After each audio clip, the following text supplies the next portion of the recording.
Welcome back, everyone. It's Paul Mike here with the Virtual Investor, and Mike's going to walk us through a sample deal that we got from a wholesaler, and we're going to analyze it from several different perspectives. We're going to look at it as a wholesale, Mike, or as a fix and flip, Fix and flip, and as a buy and hold, right? So we're going to look at it from two different perspectives here. So I'll let you take it from here, Mike. But it is in Northport, Charlotte. So all right. From here. All right, thanks, Paul. So yeah, we don't have the actual photos on this video from the wholesaler, not showing it here, but this is what it looks like on Zillow. To put things in perspective, it needed a full rehab and it needed a roof. And when I say full rehab, inside just everything needs to be updated and needs to have a new roof. Property's address is here. It's a 3-2, has a garage, 1,100, call it just 1,200 square feet, basically. And we already comped out the area here. So this, using Zillow, sold home type, it's a house.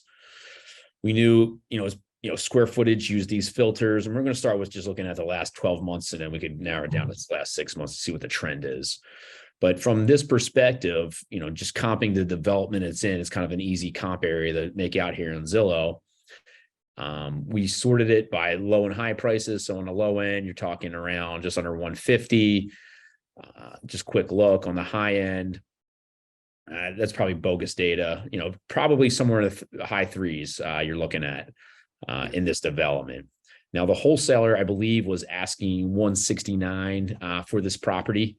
So out of the gate, not a terrible initial price, but, devil's in the details. And let's start kind of comping this property, just looking at comparable comps.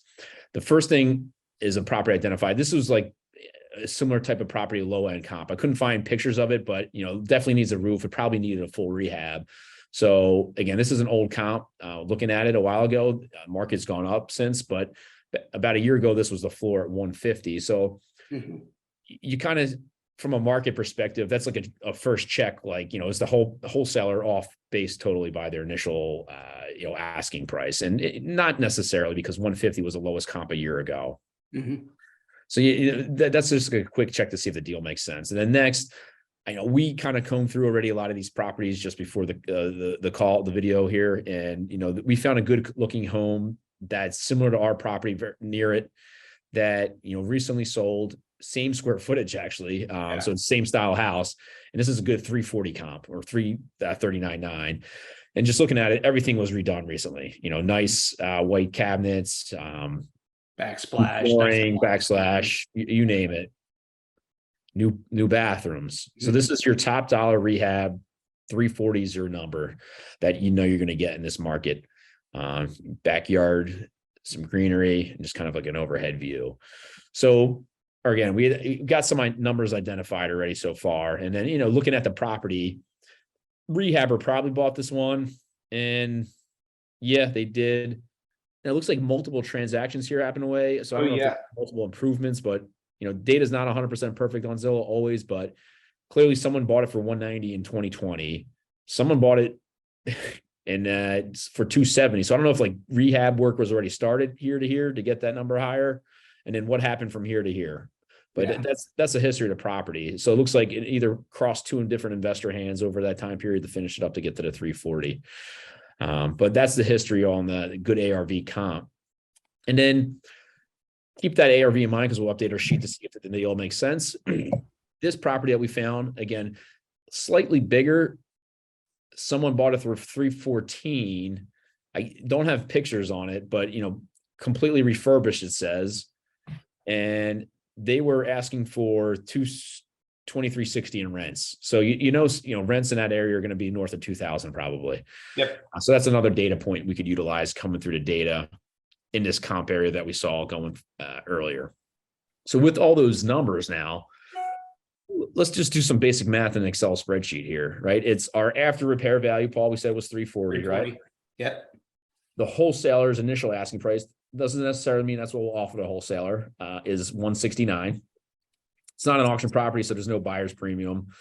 Renovations, just quick rule of thumb on something like this: $32 a square foot times 1170, plus call it 10K for a roof.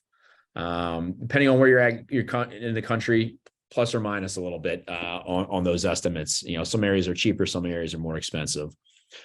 Transfer tax in Florida, you got some just basic closing costs you could type in. And then you're all in it with these initial estimates that call it 220. So you got a 340 after repair value. You're all in it for 220. If you use an agent on the sell side, it's 5%. Let's just say that's their selling costs. Transfer tax again, and any closing costs. You could put that up here, play it around.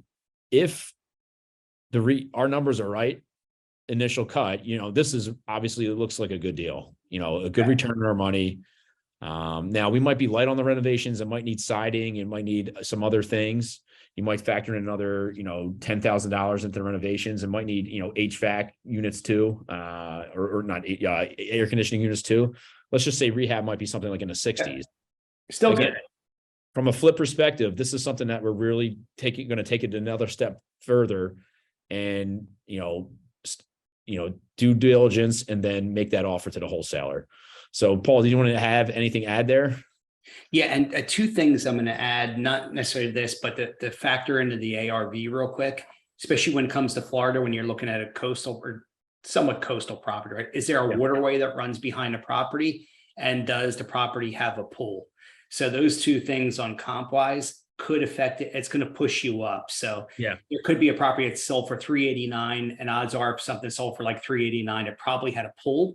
And it probably was on a waterway. This one for 375, for example, could have been one that potentially had something like that. Yeah, again, newly renovated, and boom, it does, right? So the pool's going to add your 30, 40K you can get from that. So that's one little nugget when you're looking at some of these different areas, whether it's Arizona or Florida, pools and waterways behind it add tremendous value or pretty good value. So something to keep in mind, but your numbers were spot on. And even if our rehab went crazy, right, and it took way longer, let's say, and it went way more, we still are look, we're still 70K, still in really good shape on this one. So you want to make sure when you're out there looking at these deals that you do have margin. And Mike and I've gotten even more cognizant, all right, what if the market turns, corrects 10%, even if it corrects 10%, we're still north of 50,000 on this rehab.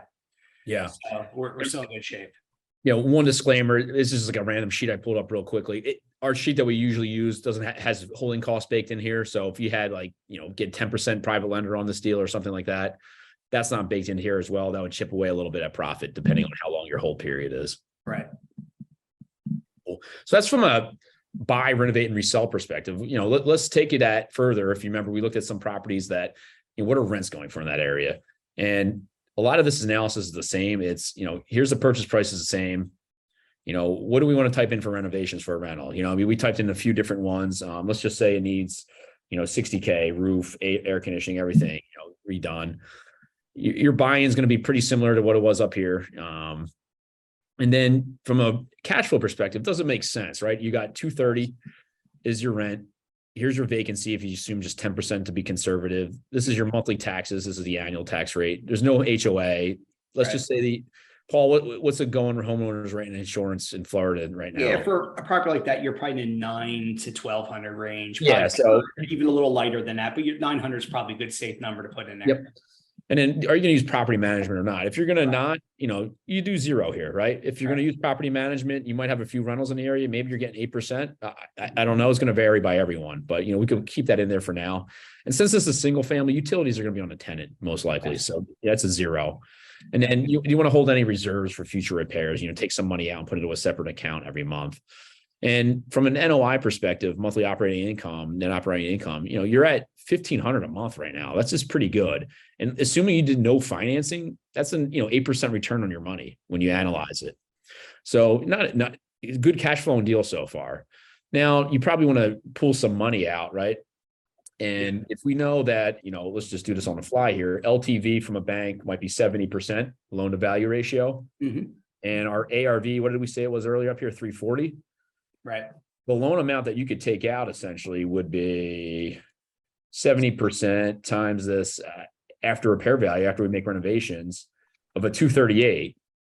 This is pretty cool because now this 238, when you refinance in a few months, once you get it rented, basically pays you back and puts some money in your pocket, about $6,000. Yep. Because you're all in at 232 and you could take a loan out at 70% of 238. And type in a 6% interest rate or something like that over 30 years, your debt service here is at $1,400 a month. if we just do that, our now net cash flow on this property is $138. Which is unlimited returns because you've got no money into this property. Yep. Right? If you remember, you actually paid yourself when you took the loan out of 5,000-6,000. And then ultimately you're actually being conservative by setting aside future money. Right.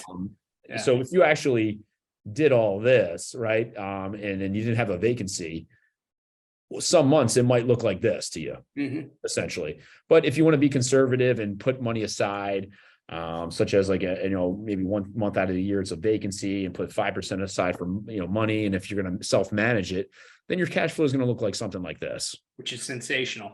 Yeah, and again, it's a deal that you got all your money back plus that some, and then this is just a perpetuity of money for you going forward.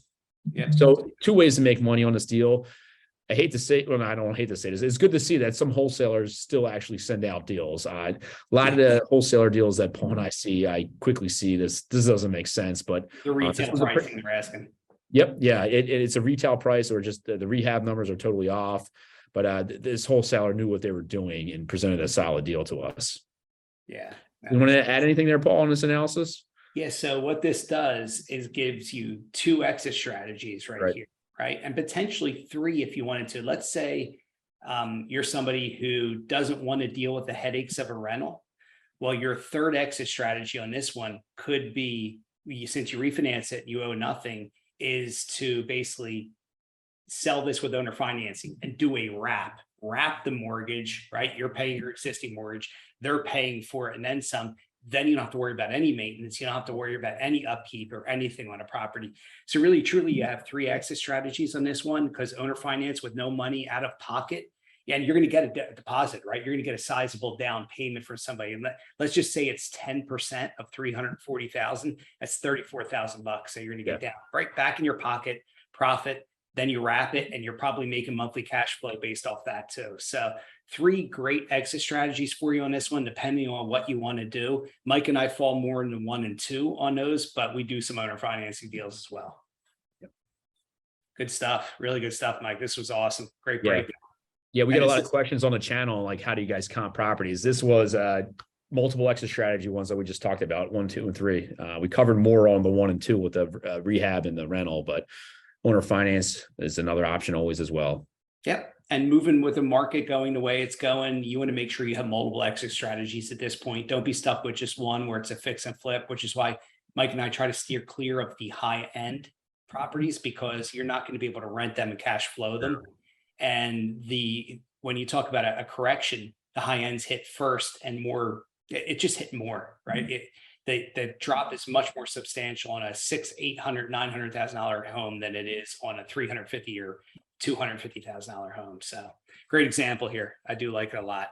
Awesome job, Mike. Yeah. And then if you guys have any questions after watching this video, drop them in the comment section below. We'll happy to answer them and create future videos on it too, if there's a demand for it. All right, guys, wrap it up here, and we'll catch you guys in the next video. Have a good one.